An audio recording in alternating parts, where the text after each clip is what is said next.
Hi friends, already మనం భారత ప్రభుత్వ చట్టంని 1935 గురించి చెప్పుకుంటూ ఉన్నాం. దానిలో భారత ప్రభుత్వ చట్టంలో 321 అధికారాలు 10 షెడ్యూల్తో కూడినటువంటి చట్టాన్ని ఏర్పాటు చేశారని, బ్రిటిష్ పార్లమెంట్ చరిత్రలోనే ఇది అతిపెద్ద చట్టం అని కూడా చెప్పుకోవడం జరిగింది. అదేవిధంగా ఈ చట్టాన్ని, ఈ 1935 చట్టానికి చాలా వరకు ఇప్పుడు భారత రాజ్యాంగాన్ని పోలి ఉందని చెప్పుకోవడం జరిగింది. దీని జిరాక్స్ కాపీ అని, నకలని కూడా చెప్పుకోవడం జరిగింది. అదేవిధంగా రాష్ట్రాల్లో ద్వంద్వ పాలన రద్దు చేసి కేంద్రాల్లో ద్వంద్వ పాలన ప్రవేశపెట్టారని కూడా చెప్పుకోవడం జరిగింది. రాష్ట్రాల్లో ద్వంద్వ పాలన రద్దు చేసి కేంద్రంలో ద్వంద్వ పాలన ప్రవేశపెట్టారని కూడా మనమైతే చెప్పుకోవడం జరిగింది. అదేవిధంగా ఈ చట్టం ద్వారా ఇంకొన్ని మార్పులు అయితే జరిగాయి. అవి ఏంటంటే, ఫెడరల్ కోర్టు ఏర్పాటు 1935 అక్టోబర్ 1న ఢిల్లీలో ఫెడరల్ కోర్టు అయితే ఏర్పాటు చేయడం జరిగింది. 1935 అక్టోబర్ 1న ఢిల్లీలో ఫెడరల్ కోర్టు ఏర్పాటు చేయడం జరిగింది. అయితే 1773 రెగ్యులేటింగ్ యాక్ట్ ద్వారా ఏం ఏర్పాటు చేశారు? సుప్రీంకోర్టు ఏర్పాటు చేయడం జరిగిందండి. 1773 రెగ్యులేటింగ్ యాక్ట్ ద్వారా ఏం ఏర్పాటు చేశారండి? సుప్రీంకోర్టు ఏర్పాటు చేశారు. ఎప్పుడు? 1774లో ఏర్పాటు చేయడం జరిగింది. ఏది? సుప్రీంకోర్టు. మరి 1935లో ఏం ఏర్పాటు చేశారు? Federal court. ఇది ఇక్కడ ఏర్పాటు చేసింది ఏంటండి? సుప్రీంకోర్టు ఎక్కడ ఏర్పాటు చేశారు? 1773 రెగ్యులేటింగ్ యాక్ట్ ద్వారా 1774 అంటే కోల్కతాలోని ఫోర్ట్ విలియం కోటలో ఏర్పాటు చేశారండి. కోల్కతాలోని ఫోర్ట్ విలియం కోటలో ఏర్పాటు చేయడం జరిగిందండి. కోల్కతాలోని ఫోర్ట్ విలియం కోటలో ఏర్పాటు చేయడం జరిగింది. ఏది? 1774 రెగ్యులేటింగ్ యాక్ట్ ద్వారా సుప్రీంకోర్టు. మరి 1935 ద్వారా ఏర్పాటు చేసిన కోర్టు ఏంది? Federal court. ఓకేనా? కన్ఫ్యూజ్ అవ్వద్దు. ఫెడరల్ కోర్టు ఏర్పాటు చేయడం జరిగింది. ఈ ఫెడరల్ కోర్టు ఏర్పాటు చేసి ఢిల్లీ. సుప్రీంకోర్టు ఎక్కడ ఏర్పాటు చేశారు? కోల్కతాలోని ఫోర్ట్ విలియం కోటలో ఏర్పాటు చేయడం జరిగింది. ఓకేనా? ఫెడరల్ కోర్టు వేరేగా ఏర్పాటు చేశారు, సుప్రీంకోర్టు వేరేగా ఏర్పాటు చేశారు. అస్సలు కన్ఫ్యూజ్ అవ్వద్దు. ఓకేనా? మరి హైకోర్టు ఏ చట్టం ద్వారా ఏర్పాటు చేశారంటే, మొట్టమొదటి హైకోర్టు కౌన్సిల్ చట్టం 1861 ద్వారా ఏర్పాటు చేశారు. కౌన్సిల్ చట్టం 1861 అండి. కౌన్సిల్ చట్టం 1861 ద్వారా మొట్టమొదటి హైకోర్టును అయితే ఏర్పాటు చేయడం జరిగింది. కౌన్సిల్ చట్టం 1861 ద్వారా మొట్టమొదటి హైకోర్టును ఎక్కడ ఏర్పాటు చేశారు? 1862లో కోల్కతాలో ఏర్పాటు చేశారండి. కోల్కతా. చూడండి, ఇప్పుడు ఈ కోర్టుల గురించి ఒక సీరియల్గా చెప్తాను చూడండి. 1773లో రెగ్యులేటింగ్ యాక్ట్ ద్వారా 1774లో కోల్కతాలోని ఫోర్ట్ విలియం కోటలో సుప్రీంకోర్టు ఏర్పాటు చేశారండి. సుప్రీంకోర్టు ఏర్పాటు చేయడం జరిగింది. 1861 కౌన్సిల్ చట్టం ద్వారా 1862లో మొట్టమొదటి హైకోర్టు వచ్చేసి కోల్కతాలో ఏర్పాటు చేయడం జరిగిందండి. మొట్టమొదటి హైకోర్టు వచ్చి కోల్కతాలో ఏర్పాటు చేయడం జరిగింది. మరి 1935 చట్టం ద్వారా ఏం ఏర్పాటు చేశారు? ఫెడరల్ కోర్టు ఏర్పాటు చేయడం జరిగింది. గుర్తుపెట్టుకోండి, సుప్రీంకోర్టు ఏర్పాటు చేశారు, తర్వాత హైకోర్టులు ఏర్పాటు చేశారు, తర్వాత ఫెడరల్ కోర్టులు ఏర్పాటు చేయడం జరిగింది. ఓకేనండి?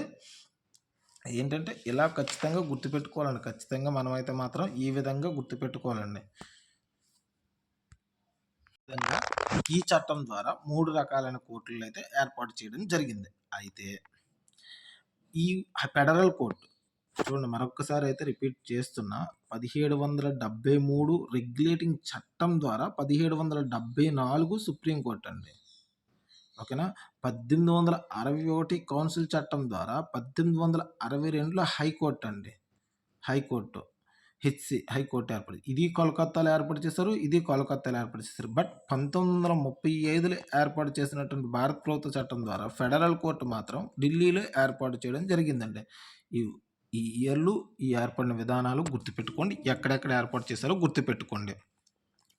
ఆ విధంగానే చదవాలండి ఖచ్చితంగా. ఈ ఫెడరల్ కోర్టు 1935 అక్టోబర్ 1న ఢిల్లీలో ఏర్పాటు చేశారు.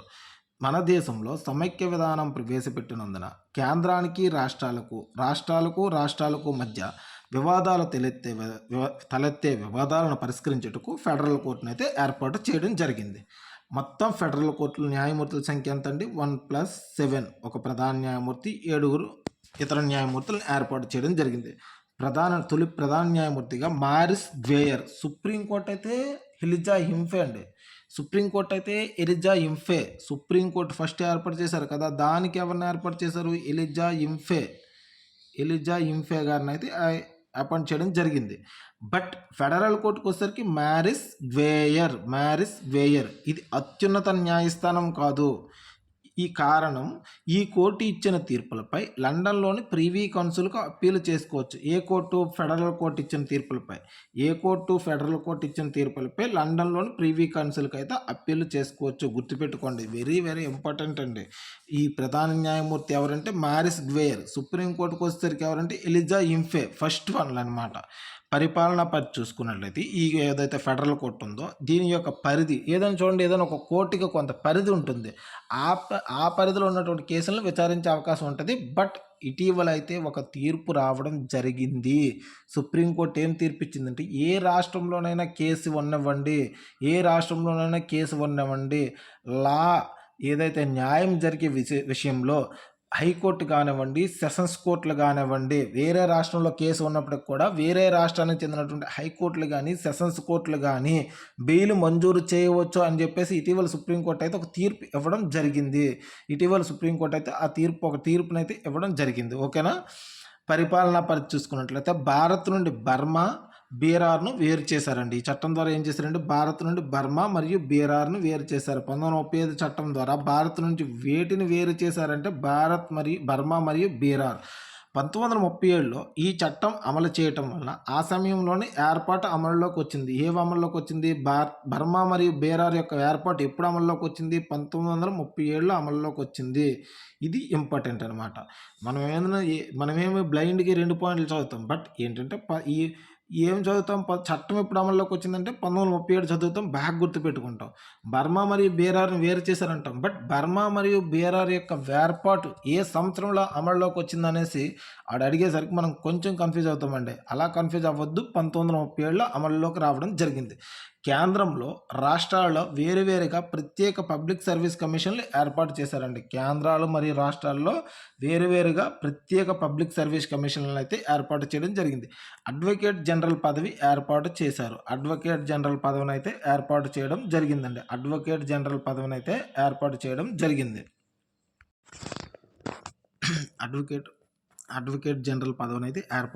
జరిగింది. అయితే అడ్వకేట్ జనరల్ పదవి. అదేవిధంగా సుప్రీంకోర్టు ఏర్పాటు చేసినప్పుడు కూడా ఏం చేశారు? ఈ ప్రివీ కౌన్సిల్కే సుప్రీంకోర్టు యొక్క తీర్పులు కూడా అప్పీల్ చేసుకోవచ్చు అని చెప్పడం జరిగింది. 1774 ఏర్పాటు చేశారు కదండి సుప్రీంకోర్టు. ఎక్కడ ఏర్పాటు చేసింది? ఫెడరల్ కోర్టు అండి. 1774 సుప్రీంకోర్టు. ఈ 2 తీర్పులు కూడా ఎక్కడండి? ప్రివీ కౌన్సిల్ అప్పీల్ చేసుకోవచ్చు. అదేవిధంగా ఇక్కడైతే అడ్వకేట్ జనరల్ ఏ చట్టం ద్వారా ఏర్పాటు చేశారు? 1935. మరి కొన్ని అపాయింట్మెంట్స్ 1919 చట్టంలో జరిగాయి. ఒక్కసారి రివిజన్ చేసుకుందాం. 1919 చట్టంలో కొన్ని ఇంపార్టెంట్ అపాయింట్మెంట్స్ అయితే జరగడం జరిగిందండి. పబ్లిక్ అకౌంట్స్ కమిటీ ప్రభుత్వ శాఖల సంఘాన్ని ఏర్పాటు చేశారండి. పబ్లిక్ అకౌంట్స్ కమిటీ ప్రభుత్వ శాఖల సంఘాన్ని ఏర్పాటు చేశారు 1919 చట్టం ద్వారా. అదేవిధంగా లీ కమిషన్ సూచన మేరకు కేంద్ర రాష్ట్రాల్లో పబ్లిక్ సర్వీస్ కమిషన్స్ని ఏర్పాటు చేశారు. ఎక్కడ పబ్లిక్ సర్వీస్ కమిషన్స్ని ఏర్పాటు చేశారు? బట్ అప్పుడు లీ కమిషన్ ఎప్పుడంటే 1919 చట్టం ద్వారా ఏర్పాటు. పబ్లిక్ సర్వీస్ కమిషన్ కేంద్ర రాష్ట్రాల్లో వేరువేరు పబ్లిక్ సర్వీస్ కమిషన్ల ఏర్పాటుకు ప్రధానమైన కమిషన్ ఏంటంటే లీ కమిషన్. అదేవిధంగా భారత హైకమిషనర్ పదవిని కూడా సృష్టించారండి. భారత హైకమిషనర్ పదవిని కూడా సృష్టించడం జరిగింది. ఓకేనా? భారత హైకమిషనర్ పదవిని కూడా సృష్టించడం జరిగింది. ఏ విధంగా అంటే భారత రాజ్య కార్యదర్శి అనేటువంటి పదాన్ని తగ్గించి 1858 చట్టం ద్వారా ఏర్పాటు చేసినటువంటి భారత రాజ్య కార్యదర్శి పదవి యొక్క ప్రాముఖ్యాన్ని తగ్గించి భారత హైకమిషనర్గా విలియం స్టీవెన్సన్ అయితే నియమించడం జరిగింది. ఇది 1919 చట్టంలో జరిగాయండి. పబ్లిక్ అకౌంట్స్ కమిటీ ప్రభుత్వ శాఖల సంఘాన్ని ఏర్పాటు చేశారు. లీ కమిషన్ని ఏర్పాటు చేశారు. దేనికి? పబ్లిక్ సర్వీస్ కమిషన్ ఏర్పాటు కోసం భారత హై కమిషనర్ పదవిని సృష్టించారు. ఇవన్నీ ఎందుకు చెప్పు అంటే 1935లో అడ్వకేట్ జనరల్ పదవిని అయితే ఏర్పాటు చేశారు. తద్వారా రాష్ట్ర ప్రభుత్వాలకు ప్రధాన న్యాయ సలహాదారులు నియమించారండి. అయితే నియమించారు. సామాజికంగా వెనుకబడిన బలహీన వర్గాలకు ప్రత్యేక రిజర్వేషన్ సౌకర్యాలను కల్పించడం జరిగింది. ఆల్రెడీ మనం చెప్తుంది. బట్ ఇక్కడ ఏంటంటే ప్రత్యేక రిజర్వేషన్ అక్కడ 1909 వచ్చేసరికి ముస్లింలకు, 1919 వచ్చేసరికి సిక్కులకు, మరియు అదేవిధంగా మహిళలకు, వెనుకబడిన వర్గాలకు వీళ్ళకి చేశారండి. ఎక్కడంటే సామాజికంగా బలహీన వర్గాలు అని చెప్పేసి చెప్పడం జరిగింది. కేంద్ర శాసనసభ ఆమోదించిన బిల్లులను గవర్నర్ జనరల్ బ్రిటిష్ రాణి యొక్క పరిశీలనకై లండన్ పంపే అధికారాన్ని కల్పించడం జరిగిందండి. కేంద్ర శాసనసభ ఆమోదించి, యాక్చువల్గా మన దగ్గర ఏంటంటే ఇప్పుడు జరుగుతుందని చెప్తాను చూడండి. రాష్ట్రాలు ఒక బిల్లు ఆమోదించాయి అనుకోండి, రాష్ట్ర శాసనమండలి ఆమోదించాయి అనుకోండి, అది గవర్నర్కి పంపారనుకోండి, గవర్నర్ గారు కూడా రాష్ట్రపతి గారికి పంపించవచ్చు. అదేవిధంగా అప్పట్లో ఏం చేశారంటే గవర్నర్ జనరల్ పంపించిన బిల్లుని బ్రిటిష్ రాణి పరిపాలనకు పంపించవచ్చు అని చెప్పేసి ఈ చట్టంలో కల్పించబడిందండి. ఇటువంటి పాయింట్స్ని కొన్ని ఉదాహరణగా తీసుకోవడం జరిగింది. అందుకే 1935 చట్టాన్ని ఏమంటారు? జెరాక్స్ కాపీ అంటారండి.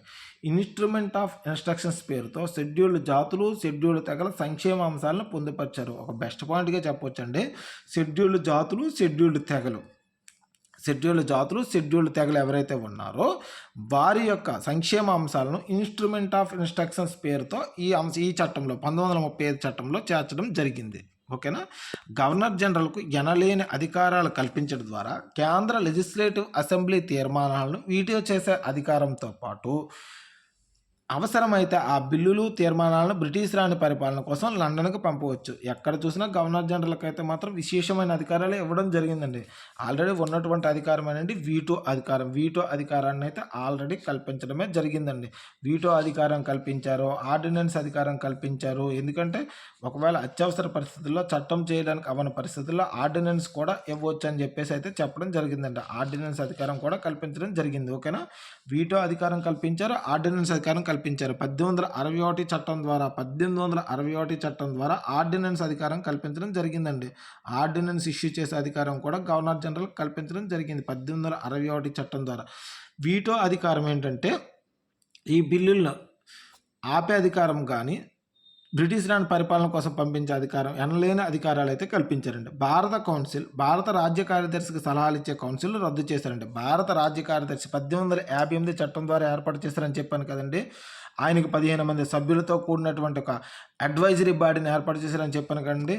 అందులో భాగంగా 1909లో భారత రాజ్య కార్యదర్శిలో సిన్హా గారిని అయితే మాత్రం ఒక పోస్టులో కూర్చోబెట్టడం జరిగిందని కూడా చెప్పానండి. సత్యేంద్ర ప్రసాద్ సిన్హా గారిని 1909 చట్టం ద్వారా కౌన్సిల్లో సభ్యుడిగా, గవర్నర్ జనరల్ ఎగ్జిక్యూటివ్ కౌన్సిల్ అండి, భారత రాజ్య కార్యదర్శి సభ్యుల్లో కొంతమందికి అయితే ఇద్దరికి అవకాశం అయితే కల్పించారు ఆ చట్టం ద్వారా.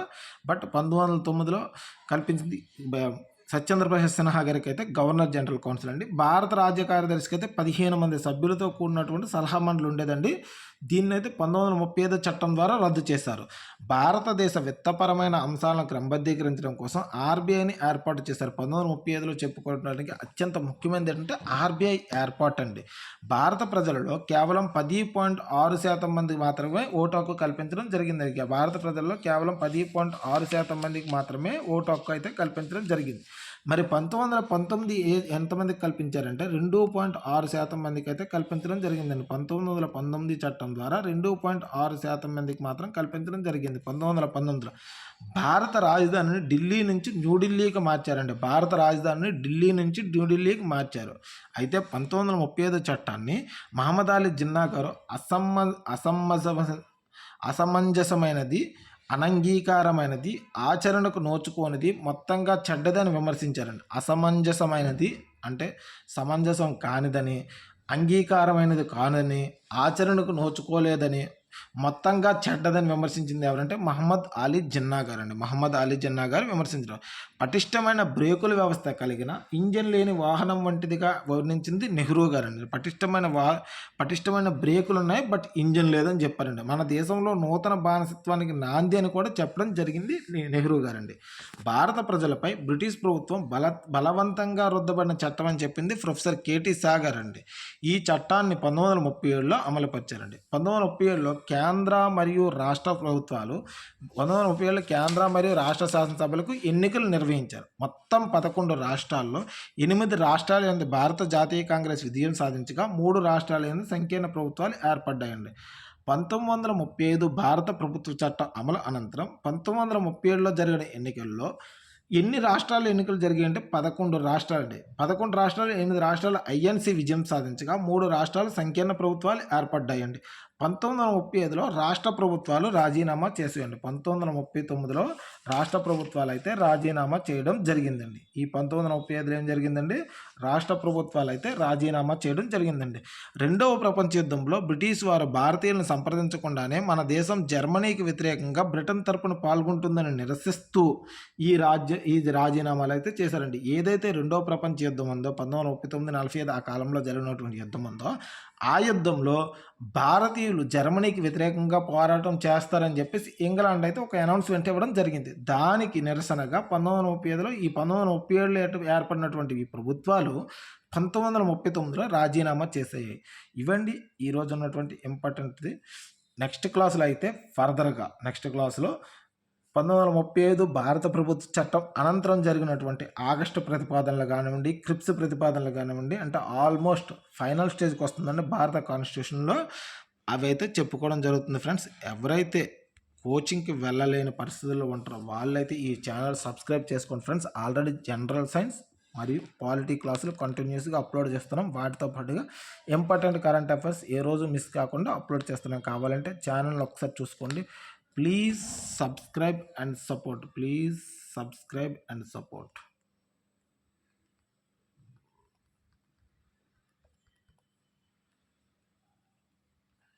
మనమైతే ఏంటంటే మెరుపులు అవన్నీ చేయడం అయితే కొద్దిగా కష్టం.